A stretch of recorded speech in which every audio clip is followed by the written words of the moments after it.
हम लोग output side पे केवीएल लगा रहे थे, ठीक है ना। तो ये आपका सिंपल क्या हो जाएगा, ये आ जाएगा वीसीई इक्वल्स टू वीसीई, ठीक है। आपको पता है कि जो आईबी होता है ना, आपको पता है कि जो आईबी की वैल्यू है ना, ठीक है ना, आईबी की वैल्यू जो होती है ना, वो वो क्या होती है, आपका नॉर्मल अगर मैं बात करूं तो वो आईसी से बहुत कम होता है, ठीक है ना। आपको याद होगा आईसी इक्वल टू क्या होता था, बीटा आईबी होता था, ठीक है ना। तो मैं यहाँ पे आईबी पूछूं तो आईबी इक्वल क्या है, आईसी बाई बीटा हो जाएगा। और बीटा की वैल्यू 100 होती है, मतलब अराउंड 100 या फिर 50 होता है, ठीक है। मतलब 100 टाइम्स कम होता है उससे, तो यानी वो बहुत निग्लिजिबल है कंपेयर टू, मतलब बेस करंट जो होता है ना वो एमीटर करंट से बहुत ही कम होता है, या फिर कलेक्टर करंट से बहुत ही कम होता है, ठीक है।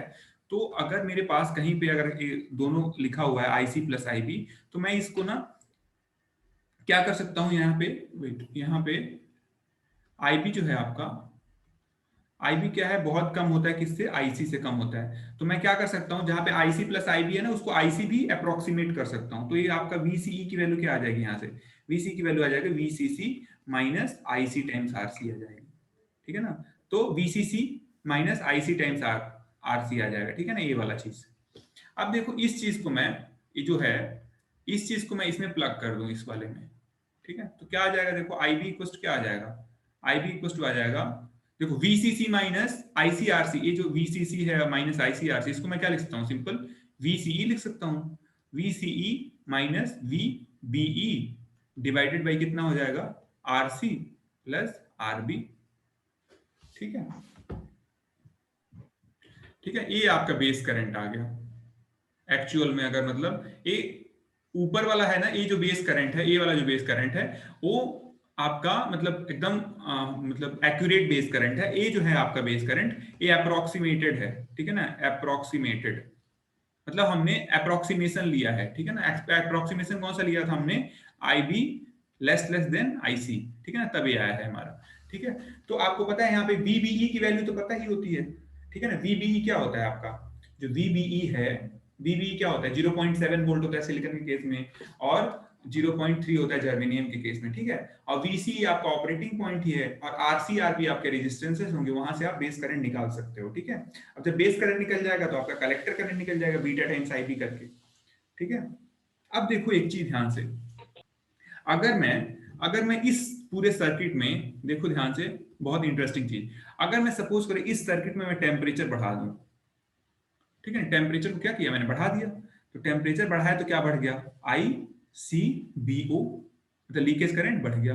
अभी जब लीकेज करंट बढ़ा तो ये कॉमन इमीटर वाला भी लीकेज करंट बढ़ेगा, ये भी बढ़ गया, चलो ठीक है। अब आईसीईओ तो बढ़ गया।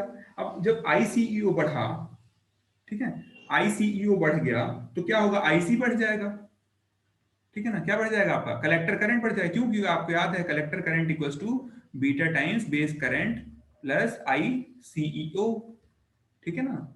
तो जब आपका आईसीईओ बढ़ गया तो कलेक्टर करंट बढ़ गया।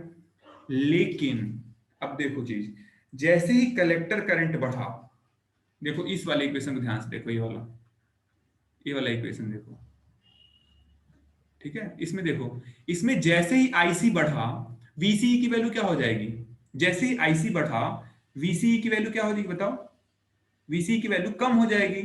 देखो माइनस आईसीआरसी है ना, मतलब जैसे ही आप यहाँ पे कलेक्टर करंट की वैल्यू बढ़ा दोगे आईसीआरसी, तो क्या हो जाएगा, आईसी बढ़ रहा है तो आईसी बढ़ेगा तो वीसी की वैल्यू क्या हो जाएगी, कम हो जाएगी। और जैसे ही वीसीई की वैल्यू कम हुई, ध्यान देखो, जैसे ही आपका वीसीई की वैल्यू कम हुआ, ये देखो ये वीसीई है, ठीक है ना, ये वीसी आईबी इक्वल टू क्या लिखा हूं मैं, वीसी माइनस वीबी। अब वीसी की वैल्यू क्या हो रही है, कम हो रही है, तो आईबी की वैल्यू क्या हो जाएगी, आईबी की वैल्यू क्या हो जाएगी, कम हो जाएगी। वीसी की वैल्यू कम हुई तो आईबी की वैल्यू कम हो जाएगी, और आईबी की वैल्यू कम हो गई तो बीटा आईबी की भी वैल्यू कम हो जाएगी, बीटा आईबी की वैल्यू क्या हो जाएगी, ये भी कम हो जाएगी। और जैसे ही बीटा आईबी की वैल्यू कम हुई तो कलेक्टर करंट की वैल्यू क्या हो जाएगी, कम हो जाएगी।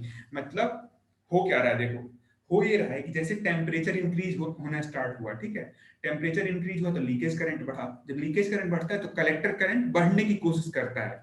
क्यों बढ़ने की कोशिश करता है, इस वाले इक्वेशन से।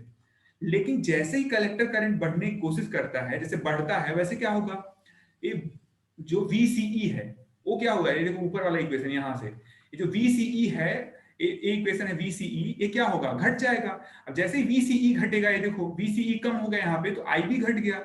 अब जैसे ही IB घटा, जैसे ही IB घटा, तो बीटा टाइम्स IB क्या हो गया, कम हो गया, क्योंकि IB कम हो तो बीटा टाइम्स IB भी कम होगा। और जैसे ही बीटा टाइम्स IB कम हुआ, कलेक्टर करंट कम हुआ। मतलब कि टेम्परेचर बढ़ने की वजह से जो कलेक्टर करंट बढ़ रहा था, उसको इस सर्किट ने क्या किया, बढ़ने ही नहीं दिया, उसको रोक दिया।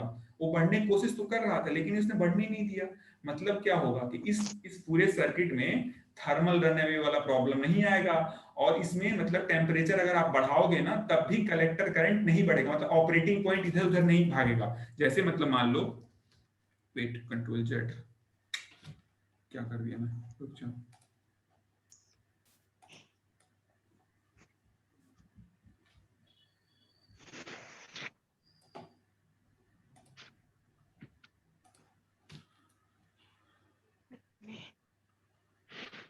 ये बहुत इंपॉर्टेंट है समझना, देखो क्या मैं कह रहा हूँ, पूरा पूरा प्रोसेस समझना बहुत इंपॉर्टेंट है। देखो यहाँ पे ये हम इतना सारा चीज कर क्यों रहे हैं। जैसे मान लो ये आपका, इसको मैं कॉपी कर लूँ, वेट, इसको मैं ऐसे कॉपी कर लेता हूँ।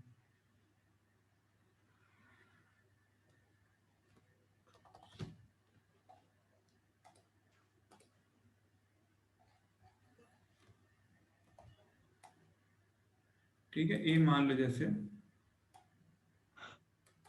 ये हमारा था। अब आपने क्या किया, आपने जुगाड़ लगा के ऑपरेटिंग पॉइंट शिफ्ट बीच में ये कर दिया। ठीक है, आपने बीच में फिक्स तो कर दिया, लेकिन प्रॉब्लम क्या आता है ऑपरेटिंग पॉइंट में, जब टेम्परेचर बढ़ता है ना, तो कलेक्टर करंट बढ़ने लगता है। यानी जब कलेक्टर करंट बढ़ेगा तो क्या होगा, ऑपरेटिंग पॉइंट डिस्टर्ब होगा। ध्यान से समझो, आपने आपने जुगाड़ लगा के यहाँ पे ऑपरेटिंग पॉइंट कहाँ पे फिक्स कर दिया, बीच में फिक्स कर दिया मान लो।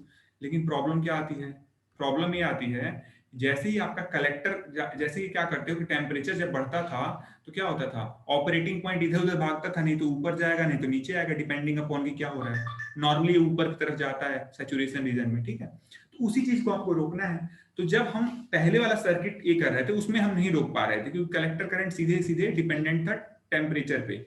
लेकिन इस वाले सर्किट में क्या होगा, जो हमारा सर्किट है, जैसे ही कलेक्टर करंट बढ़ना स्टार्ट करेगा, ट्राई करेगा कलेक्टर करंट बढ़ने का, वैसे ही क्या होगा, VCE कम हो जाएगा। VCE कम करके क्या करेगा, IB को कम कर देगा।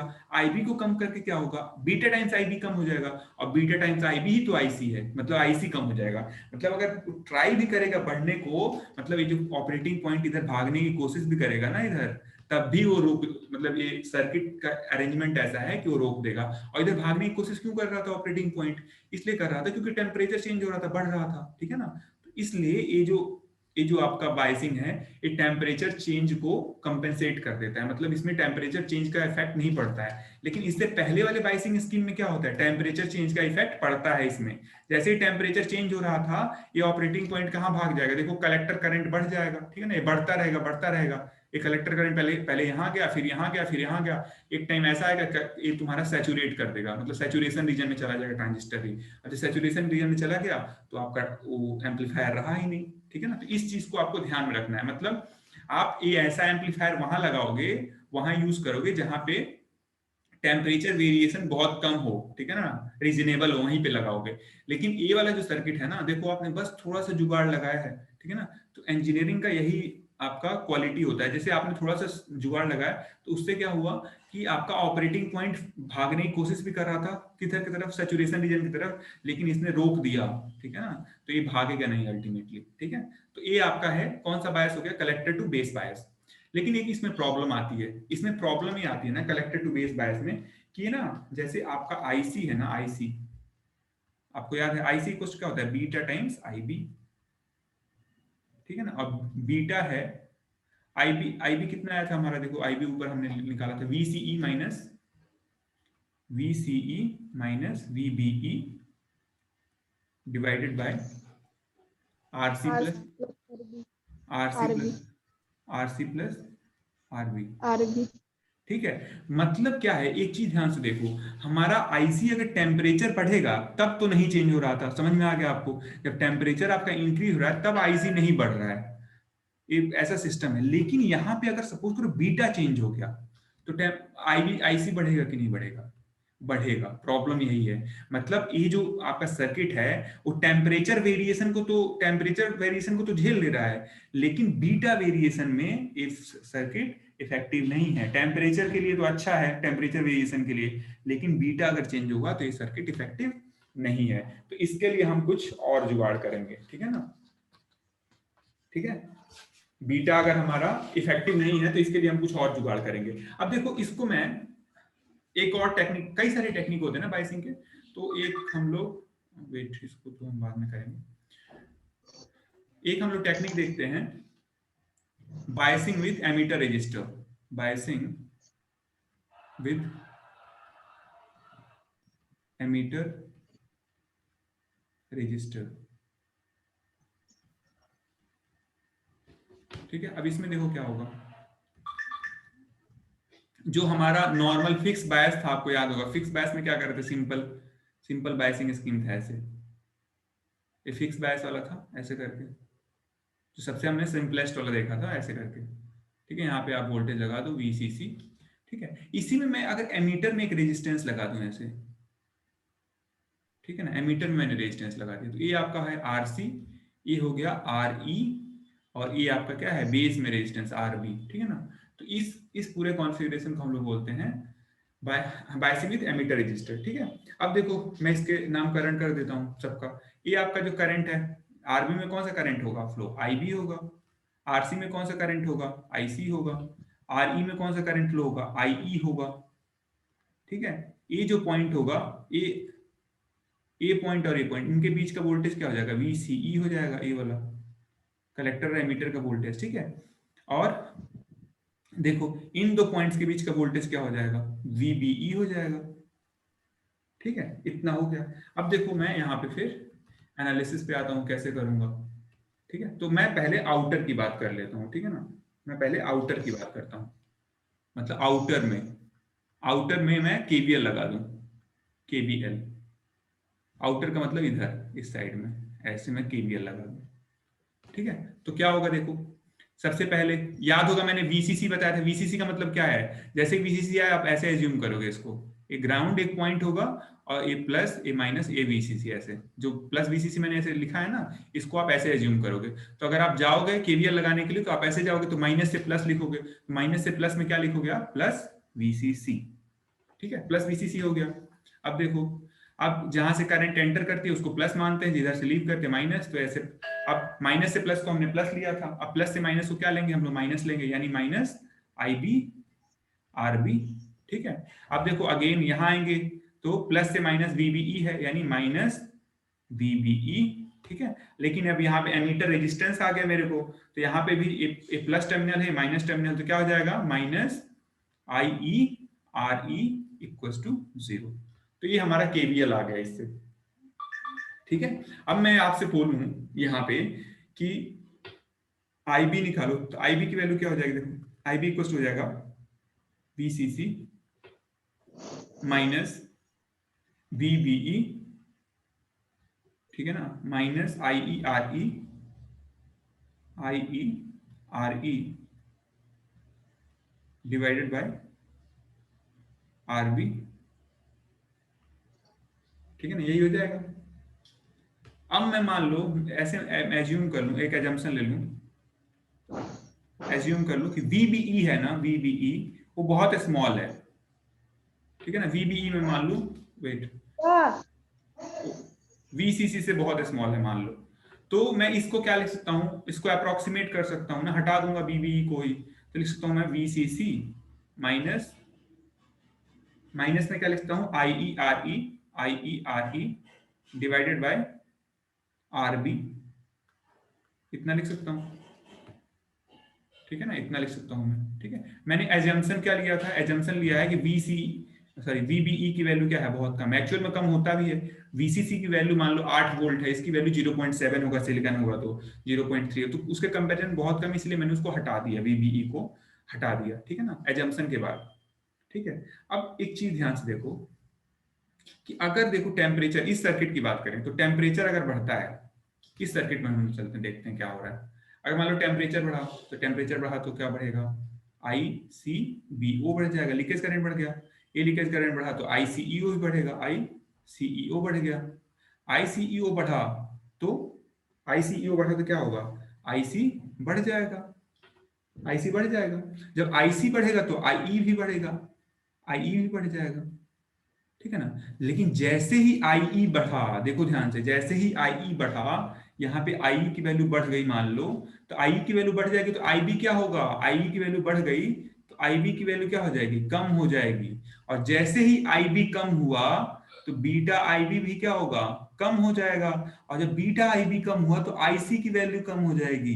तो पहले बीट IC बढ़ने की कोशिश कर रहा था, लेकिन IC क्या हो गया, कम हो गया, ठीक है ना।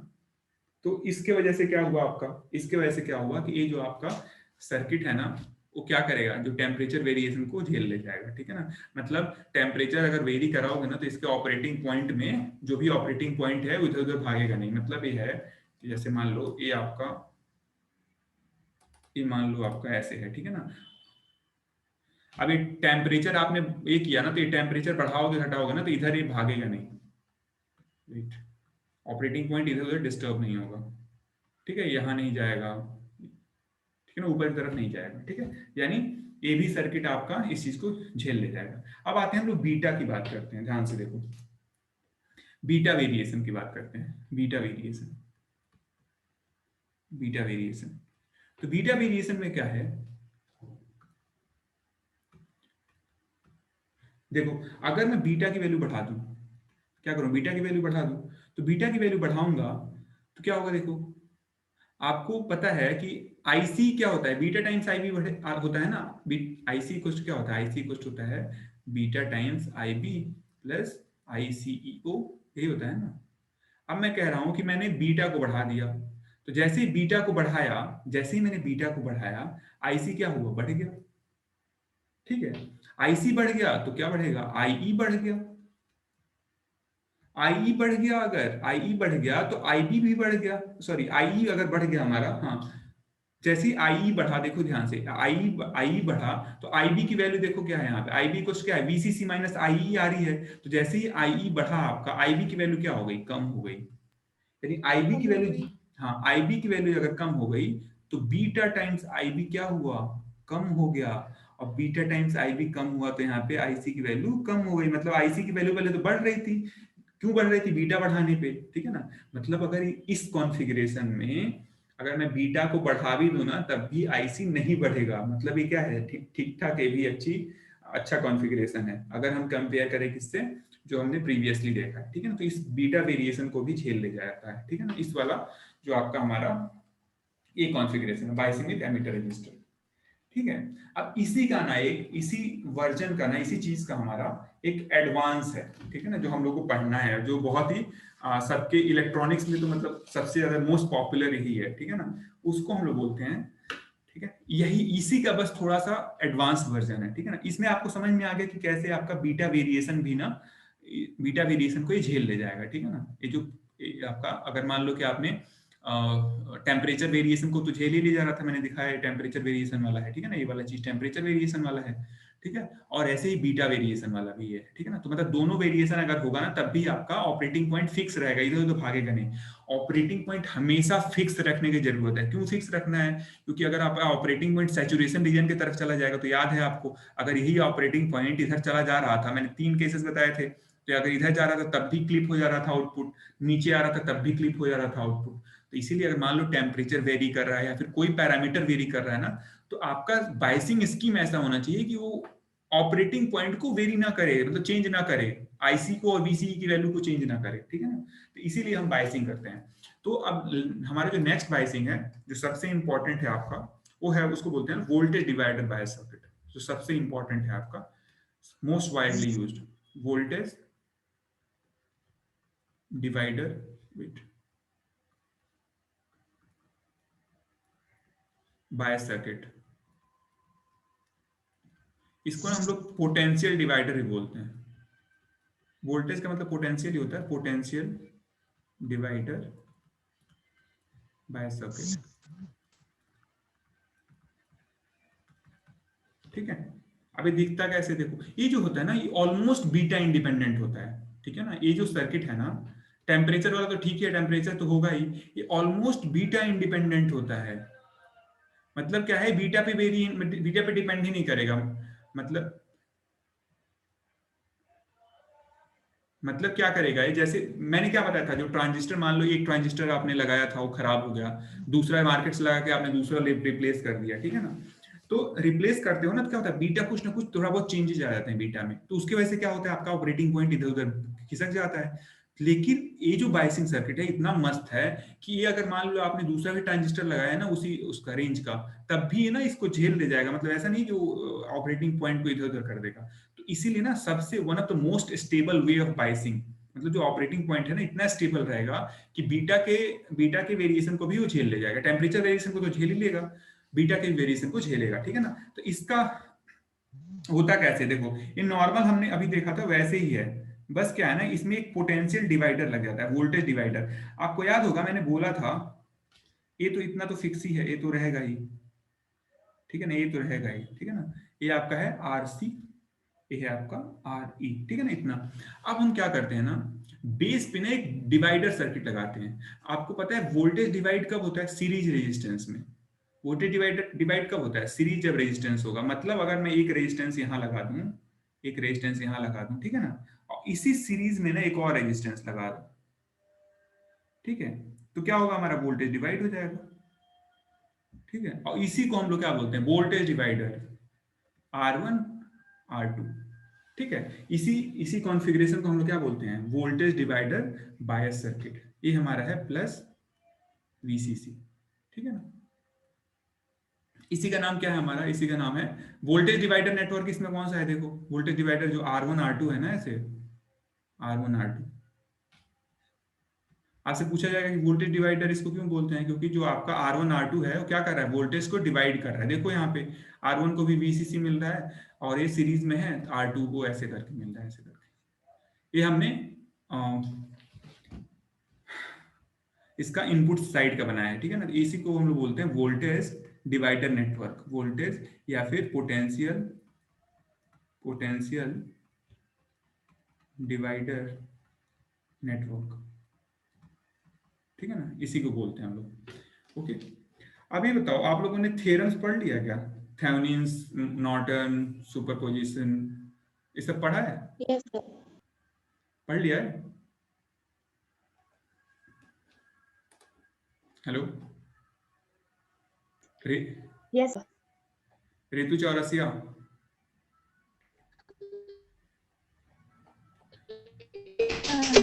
Yes, sir. ये पढ़ा है, थ्योरम्स पढ़ लिया आप लोगों ने। Yes, sir. चलो ठीक है, इसमें ना थेवेनिन्स थ्योरम का यूज है, इसलिए मैं पूछ रहा था, ठीक है। तो देखो हम क्या कर रहे हैं ना, हमको इस सर्किट में ना, हमको जैसे बेस करंट निकालना है कि बेस करंट की वैल्यू कितनी है। जैसे हम लोग अभी नहीं निकाल रहे थे, जैसे देखो यहाँ पे सब में हम लोगों ने बेस करंट निकाला है, देखो यहाँ पे भी IB निकाला है, ठीक है ना। ऐसे ही इसमें भी हम लोग IB निकालेंगे, ठीक है ना। तो उस IB को निकालने के लिए मैं सब पूछ रहा हूँ, ठीक है ना। तो देखो IB कैसे निकलेगा, तो इसके लिए ना हम थेवेनिन्स थ्योरम लगाएंगे। तो थेवेनिन्स थ्योरम हम कहाँ लगाएंगे ना, इनपुट सेक्शन पे लगाएंगे, ठीक है ना। ध्यान से देखो इनपुट सेक्शन, और इनपुट सेक्शन क्या है हमारा, इनपुट सेक्शन आपका इतना है, ये जो आपको मैंने दिखाया है, ये वाला पोर्शन, ये मेरा क्या है, इनपुट सेक्शन है। इसको मैं कॉपी कर लेता हूँ, Ctrl+V, ठीक है ना। अब मैं बोलूं इस पे थेवेनिन्स थ्योरम लगाओ, ठीक है ना। तो थेवेनिन थ्योरम क्या कहता है, थेवेनिन्स थ्योरम ये कहता है कि कोई भी कॉम्प्लिकेटेड नेटवर्क हो, कितना भी कॉम्प्लिकेटेड क्यों ना हो, मैं उस नेटवर्क को ना एक सिंपल नेटवर्क से रिप्लेस कर सकता हूँ, ठीक है ना। कोई भी, जैसे मान लो एक कोई भी नेटवर्क हो, उसमें खूब सारे रेजिस्टेंसेस, खूब सारे सोर्सेस लगे हों, ठीक है ना। उस नेटवर्क को ना मैं, मान लो वो है, अब मैं पूछूं कि किसी एक रेजिस्टेंस के में करंट मेरे को फाइंड आउट करना है, ठीक है ना। मान लो कि कोई यहाँ पे ऐसे है, मान लो यहाँ पे ये आपका नेटवर्क है, अब इसमें खूब सारे ऐसे रेजिस्टेंसेस लगे हैं, ठीक है ना। मेरे को पता नहीं, बहुत सारे ऐसे कई सारे रेजिस्टेंसेस कनेक्ट हैं। तो मैं क्या कर सकता हूँ ना, इस पूरे नेटवर्क को ना एक सिंपल नेटवर्क से रिप्लेस कर सकता हूँ, ठीक है ना, जिसमें केवल एक सोर्स लगा रहेगा और केवल एक ही रेजिस्टेंस लगा रहेगा। जो सोर्स लगा रहेगा ना उसको बोलेंगे हम लोग VTH, और जो रेजिस्टेंस लगा रहेगा उसको बोलेंगे RTH, ठीक है ना। तो यही थेवेनिन थ्योरम होता है। मतलब क्या होता है थेवेनिन थ्योरम में, कि कोई भी नेटवर्क, अगर कोई भी लीनियर बाइलेटरल नेटवर्क है, तो उस नेटवर्क को मैं क्या कर सकता हूं, एक सिंपल नेटवर्क के साथ रिप्लेस कर सकता हूं, जिसमें केवल एक सोर्स होगा, वोल्टेज सोर्स, और केवल एक ही रेजिस्टेंस होगा, आरटीएच। ठीक है ना। अब जैसे मान लो, ये देखो, अब इसमें कितने दो रेजिस्टेंसेस आपको दिख रहे हैं, R1 R2, और चलो वोल्टेज तो एक ही है। ठीक है। अब मैं इसको थेवेनिन से अगर रिप्लेस करना चाहूं तो कैसे होगा। अब देखो, जब भी हम किसी भी नेटवर्क को थेवेनिन वोल्टेज और थेवेनिन करंट, थेवेनिन रेजिस्टेंस से रिप्लेस करते हैं ना, तो उसमें क्या करते हैं हम लोग, थेवेनिन वोल्टेज कैसे कैलकुलेट करते हैं। थेवेनिन वोल्टेज ना ओपन सर्किट वोल्टेज होता है, ये जो हम कैलकुलेट करते हैं ना हम लोग, ओपन सर्किट वोल्टेज होता है, सर्किट वोल्टेज। ठीक है। और थेवेनिन रेजिस्टेंस कैसे कैलकुलेट करते हैं, हम क्या करते हैं कि जो भी जितने भी सोर्सेस होते हैं, जो भी आप ऐसे मान लो वोल्टेज सोर्स हुआ या फिर करंट सोर्स हुआ, ठीक है ना, तो वोल्टेज सोर्स को ना हम शॉर्ट सर्किट कर देते हैं, शॉर्ट सर्किट, और करंट सोर्स को ना ओपन सर्किट कर देते हैं, और फिर हम लोग रेजिस्टेंस कैलकुलेट करते हैं, आरटीएच। अब देखो, मेरे को इस नेटवर्क का, इस वाले नेटवर्क का हमको कैलकुलेट करना है, थेवेनिन वोल्टेज और थेवेनिन, मेरे को क्या कैलकुलेट करना है, वीटीएच कैलकुलेट करना है एंड आरटीएच कैलकुलेट करना है। ठीक है। जैसे ये कैलकुलेट होगा, मैं इस नेटवर्क को ना एक सिंपल नेटवर्क से साथ रिप्लेस कर दूंगा। वो नेटवर्क कैसे होगा, वो नेटवर्क में एक रेजिस्टेंस होगा ऐसे आरटीएच, और केवल एक ही वोल्टेज होगा यहाँ पे वीटीएच, यहाँ पे ऐसे प्लस माइनस वीटीएच होगा। ठीक है ना। मतलब मेरे को कुछ ऐसा जुगाड़ लगाना है कि ये इसमें ट्रांसलेट हो जाए। ठीक है। तो देखो, अब मेरे को क्या, मैंने क्या बताया कि वीटीएच कैलकुलेट करने के लिए आपको क्या करना होता है, आपको ओपन सर्किट वोल्टेज कैलकुलेट करना होता है। तो मैं अगर इस पॉइंट पे, जैसे देखो ये हमारा नेटवर्क है, ठीक है ना, अब मेरे को वीटीएच कैलकुलेट करना है, तो वीटीएच मेरे को ना यहाँ पे कैलकुलेट करना है, इसके अक्रॉस जो वोल्टेज होगा ये वाला, इस पॉइंट पे, मतलब यहाँ पे मेरा वीटीएच होगा। ठीक है ना, यहाँ पे। ठीक है। तो यहाँ पे जब वीटीएच होगा, तो आपको पता है जो वीटीएच होगा वो क्या है, वोल्टेज डिवीजन रूल है। तो याद है वोल्टेज डिवीजन रूल क्या कहता है कि जिसके अक्रॉस वोल्टेज निकालना है वो रेजिस्टेंस R2 अपॉन उसके साथ जो सीरीज में है वो रेजिस्टेंस प्लस R2, और टाइम्स क्या, जो ओवरऑल वोल्टेज है। ठीक है ना। तो ये आपका है, हो गया वीटीएच, यानी वीटीएच तो मेरा निकल गया। अब आरटीएच कैसे निकालोगे, ये हमारा वीटीएच हो गया, इसको लिखेंगे हम लोग कैलकुलेशन ऑफ वीटीएच। ऐसे ही आप आरटीएच को कैसे कैलकुलेट कर सकते हो। ठीक है ना, आरटीएच कैलकुलेशन ऑफ आरटीएच, ये कैसे होता है, देखो ये हमारा, जैसे ये हमारा नेटवर्क था। ठीक है ना। अब आरटीएच कैलकुलेट करने के लिए आप क्या करते हो ना, आरटीएच कैलकुलेट करने के लिए क्या करते हो, जितने वोल्टेज सोर्स हैं, उसको हम क्या करते हैं, शॉर्ट सर्किट से रिप्लेस करते हैं। तो देखो प्लस वीसीसी ना, तो हम शॉर्ट कर देंगे। शॉर्ट करने का मतलब क्या होगा, देखो यहाँ पे शॉर्ट करने का मतलब ये हुआ कि मैं ना इस टर्मिनल को, देखो क्या कर रहा हूं, मैं इस टर्मिनल को ना ऐसे करके जाके ग्राउंड से जोड़ दूंगा नीचे। इसको मैं उठा दूं, मैंने इसको ले जाके ग्राउंड से ऐसे जोड़ दूंगा नीचे। ठीक है। अब मैं क्या करूंगा, इधर से चेक करूंगा रेजिस्टेंस, वो रेजिस्टेंस मेरा क्या होगा, आरटीएच होगा। अब देखो मैंने ग्राउंड से जोड़ दिया है, अब मैं यहाँ से आरटीएच करूं तो ध्यान दो, इस पूरे इस सर्किट को मैं कैसे रिप्लेस कर सकता हूँ, ये सर्किट कैसे दिखेगा एक्चुअल में, ये सर्किट आपका दिखेगा कुछ ऐसे दिखेगा। ध्यान से देखो, ये हो गया R2 और ये हो गया हमारा R1, नीचे ऐसे ग्राउंड है, और यहां से मैं देख रहा हूं आरटीएच। मतलब क्या हुआ, R2 और R1 पैरेलल में हो गए, यानी आरटीएच की वैल्यू क्या आ जाएगी, R1 R2 upon R1 plus R2। समझ में आया, मतलब क्या कर रहा हूं मैं, देखो मैंने रिप्लेस कर दिया इसको। अब जो मेरा नेटवर्क था, देखो ध्यान से, मैंने क्या किया, ये हमारा नेटवर्क था, वेट, ये हमारा नेटवर्क था। ठीक है ना। अब इसका मैं थेवेनिन इक्विवेलेंट बनाया हूं, थेवेनिन इक्विवेलेंट इसका मैं बनाया। जो लोग इलेक्ट्रिकल में नहीं कंफर्टेबल हो ना, उनको बहुत दिक्कत होने वाली है। इलेक्ट्रिकल बहुत अच्छे से पढ़ना था, थियरम्स वगैरह तो बहुत यूज होने वाले हैं इलेक्ट्रॉनिक्स में। ठीक है। तो ये थेवेनिन थ्योरम आपको आना चाहिए था, जो मैं अभी बता रहा हूं। तो देखो मैं इसी चीज को मैं कैसे रिप्लेस कर सकता हूँ, सिंपल सर्किट से। तो मेरे को सिंपल सर्किट कैसा होगा, ये हमारा ये होगा आरटीएच, और ये ही होगा, यहाँ पे मैं वोल्टेज सोर्स लगा दूं यहाँ पे, जिसकी वैल्यू क्या है, वीटीएच। अब मैंने दोनों तो कैलकुलेट कर ही रखा है, इतना मेरा हो गया। अब आगे का तो मेरा पता ही है, आगे मेरा क्या था, आगे तो मेरा ट्रांजिस्टर था, आगे मेरा क्या था, आगे मेरा तो ट्रांजिस्टर था। इसको मैं लिख दूं, ऐसे बना दूं। ठीक है। यहाँ पे ऊपर क्या था, एक रेजिस्टेंस आरसी था, और ऊपर क्या था, ऐसे वीसीसी था। ठीक है। मतलब क्या, चाहे रुक जाओगे तुम लोग, कंफ्यूज हो जाओगे। मतलब हमने क्या किया, देखो इसको मैं मिटा ही देता हूँ अभी, रुक जाओ। मैंने क्या किया, मैंने इस इतने चीज को ना इस सिंपल सर्किट से रिप्लेस कर दिया ऐसे सीरीज में वो करके। और जहां पे आरटीएच की वैल्यू मैंने क्या निकाली थी, आरटीएच की वैल्यू निकाली थी R1 R2 upon R1 plus R2, और वीटीएच की वैल्यू मैंने क्या निकाली थी, वीटीएच की वैल्यू निकाली थी VCC times R2 divided by R1 plus R2। इतना मैंने निकाल दिया था। अब जो मेरा ओवरऑल सर्किट होगा ना, ओवरऑल सर्किट कैसे होगा देखो, जो मेरा ओवरऑल सर्किट होगा वो कैसे होगा देखो। अरे क्या मैं मेरे को ओवरऑल सर्किट जो है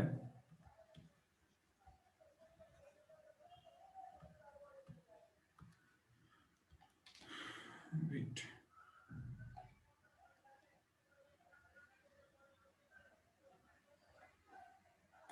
इसको मैं यहां से कॉपी कर लेता हूं।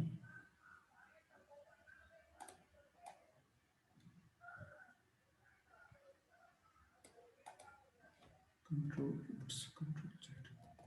क्या कर रही हूँ,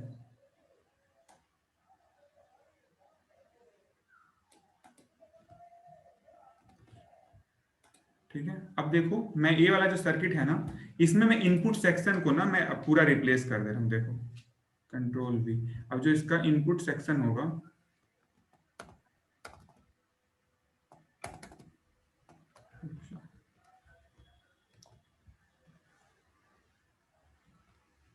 मैं इस पूरे इनपुट सेक्शन को ना मैं किससे रिप्लेस करूंगा, थेवेनिन इक्विवेलेंट से कर दूंगा। देखो तो थेवेनिन इक्विवेलेंट से करूंगा तो क्या हो जाएगा, एक सिंपल यहाँ पे रेजिस्टेंस आ जाएगा और यहाँ पे एक सिंपल सा थेवेनिन वोल्टेज आ जाएगा, ठीक है। अब इस थेवेनिन वोल्टेज की वैल्यू याद है, वोल्टेज की वैल्यू कितनी आ गई थी हमारी, इसकी वैल्यू आई थी VCC times R2 divided by R1 plus R2। R1 plus और इसका हाँ, और इसका क्या आ गया था, ये हम ऐसे रिप्लेस कर दे रहे हैं इसको, इसका आया था हमारा R1 R2 upon R1 plus R2, ठीक है ना। अब देखो अभी हमारा सिंपल हो गया। अब देखो मेरे को अगर मान लो मेरे को बेस करंट निकालना है इसमें, देखो इसको मैं मान लेता हूँ, इसको मैं मान लेता हूँ सपोज करो VB मान ले रहा हूँ, ठीक है ना। इसको मैं मान ले रहा हूँ RB, इसको मान ले रहा हूँ ऐसे प्लस माइनस, ठीक है ना। ये हो जाएगा VBE, ठीक है। और ये हो जाएगा, इसमें करंट फ्लो हो रही है मान लो IE, ठीक है। अब मैं इसमें इस लूप में ना, इस लूप में मैं KVL लगा दूं, KVL, ठीक है। तो KVL लगाऊंगा तो क्या आ जाएगा, देखो मैं इस लूप में KVL लगा दूं तो क्या आ जाएगा, देखो ध्यान से, ये आ जाएगा VBB minus IBRB minus IBRB minus VBE, ठीक है ना, माइनस VBE, और क्या हो जाएगा माइनस IERE इक्वल्स टू 0, ठीक है। अब हमने और एक दो BBB हमने कैलकुलेट कर रखा है, ठीक है ना, सारा चीज हमने कैलकुलेट कर रखा है ऑलरेडी, ठीक है। अब देखो यहां से मैं आपको ये लिख सकता हूं क्या, VBB minus IBRB minus VBE, ठीक है। यहाँ पे IC हम IERE है ना, ध्यान से देखो, IERE को हम लिख सकते हैं क्या, IERE को मैं लिख दूं क्या ऐसे, beta plus 1 IBRE equals to 0। देखो मैं क्या कर रहा हूं, मैं कह रहा हूं IE इक्वल्स टू क्या होता है, IE इक्वल्स टू होता है IC प्लस IB होता है ना। अब IC को क्या लिखता हूं मैं, बीटा IB के साथ लिखता हूं ना, IC कुछ क्या होता है, बीटा IB अब प्लस IB, ठीक है ना। तो क्या हो जाएगा, IB कॉमन ले लूंगा तो क्या आ जाएगा, बीटा प्लस 1 IB। तो यही मैंने करा है यहाँ पे, IC equals to IE equals to क्या लिखा है, बीटा प्लस 1 IB, इसी में मैंने रख दिया, ठीक है। अब मैं इसको ध्यान से देखो, मैं यहाँ से IB निकालना चाहूँ, IB निकालना चाहूँ तो IB इक्वल्स टू क्या हो जाएगा, देखो VBB माइनस VBE, देखो IB टर्म आपका यहाँ पे भी है और आपका यहाँ पे भी है, ठीक है ना। तो IB अगर मैं निकालना है तो दोनों को मैं इधर लाके जोड़ूंगा तो क्या आ जाएगा, देखो RB हो जाएगा plus beta plus 1 times, beta plus 1 times क्या हो जाएगा RE, ठीक है। ये आपका हो जाएगा IB, ठीक है ना, ये आपका IB हो गया। आपने एक और एजम्पशन ले सकते हो, एक एजम्पशन आप क्या ले सकते हो, एजम्पशन आप ले सकते हो, एजम्पशन कि जो आपका VBB है, VBB जो है ना आपका क्या है, थेवेनिन वोल्टेज है, वो VBB से बहुत ज्यादा, VBE से बहुत ज्यादा है। तो बहुत ज्यादा है तो हम क्या कर देंगे, इसको ना VBE की वैल्यू को ना 0 मान लें, मतलब बहुत कम 0.7 वोल्ट होता है तो उसको मैं काफी कम मान लूंगा। दूसरा एग्जाम्पल में क्या लिखूंगा कि जो यहाँ पे बीटा प्लस 1 है, तो आपको पता है कि 1 जो होता है ना, जो बीटा होता है ना, वो क्या होता है 1 से बहुत ज्यादा होता है, तो मैं उसको 1 ही केवल लिख दूंगा। तो मैं इस पूरे इक्वेशन को क्या लिख सकता हूँ ना, शॉर्ट में मैं लिख सकता हूँ VBB और डिवाइडेड बाई ये बीटा प्लस ये जो है RB और बीटा प्लस 1 को मैं केवल बीटा लिखूंगा, तो यानी बीटा RE हो जाएगा, बीटा RE। ठीक है, अब आपको याद होगा, आपको एक चीज याद होगा इसमें कि जो आईसी, और आप ऐसे लिख सकते हो आईसी इक्वल क्या होता है, आईसी होता है बीटा टाइम्स आईबी होता है, तो हो जाएगा beta VBB divided by RB plus beta RE। इसको आप फर्दर क्या लिख सकते हो, बीटा से डिवाइड कर दो तो क्या हो जाएगा VBB डिवाइडेड बाई, बीटा से डिवाइड करोगे क्या हो जाएगा RE plus RB divided by beta. ठीक है, अब आप ना देखो ध्यान से, अगर RB डिवाइडेड बाई बीटा ये बहुत कम ले लिया आपने, ठीक है ना, बहुत कम ले लिया, अगर मान लो बहुत कम ले लिया RE से, किससे, RE से, ध्यान से देखो, अगर आपने RB डिवाइडेड बाई बीटा को, वेट, कौन सा एजम्पशन हम ले रहे हैं, देखो हमने क्या कर रहा है कि RB डिवाइडेड बाई बीटा है, इसकी वैल्यू ना हमने IE से बहुत कम ले, सॉरी RE से बहुत कम ले लिया। अब इस इक्वेशन को आप ध्यान से देखो, ये वाला इक्वेशन, ठीक है ना, तो हमारा IC की वैल्यू क्या आ जाएगी, IC की वैल्यू आ जाएगी, देन IC इक्वल टू क्या आ जाएगा, इस इक्वेशन पे चलो, देन IC इक्वल टू क्या आ जाएगा, VBB अपॉन RE, सिंपल, क्या हो जाएगा VBB अपॉन RE। और VBEB आपको याद है, VBB क्या होता था, VBB होता था आपका R2 upon R1 plus R2 और टाइम्स VCC और डिवाइडेड बाई RE। ठीक है, अब देखो एक चीज ध्यान से देखो, ये IC है, अब IC क्या बीटा पे डिपेंड है क्या, देखो ध्यान से, IC की वैल्यू क्या बीटा पे डिपेंड है, नहीं है। IC जो है ना, IC क्या है, IC is almost independent of beta, independent of beta, ठीक है ना, इसीलिए हम बोलते हैं कि इसका जो ऑपरेटिंग पॉइंट है ना हमेशा ही फिक्स रहेगा। आप बीटा पे भी ऐसे आप टेम्परेचर वाला भी चेक कर सकते हो, टेम्परेचर बढ़ाओगे उस केस में भी आपका ये चेंज नहीं होगा, ठीक है ना। तो ये जो है ना सबसे most stable way of biasing, सबसे ज्यादा स्टेबल यही होता है, ठीक है ना, जितने भी आपके हैं ये आपका सबसे ज्यादा most stable way of biasing है, ठीक है। तो ये हमारा यूनिट ओवर हुआ यहाँ पे, ठीक है। किसी को कोई क्वेश्चन होगा तो पूछ लेना, आई थिंक अभी सेशन खत्म हो जाएगा, अगले टर्म पे हम लोग मिलते हैं, ठीक है। किसी कोई क्वेश्चन है तो व्हाट्सएप ग्रुप पे पूछ सकता है, no problem. Okay sir. Okay sir. चलो ठीक है, okay, thank you. Thank you sir. Thank you, sir. Thank you sir.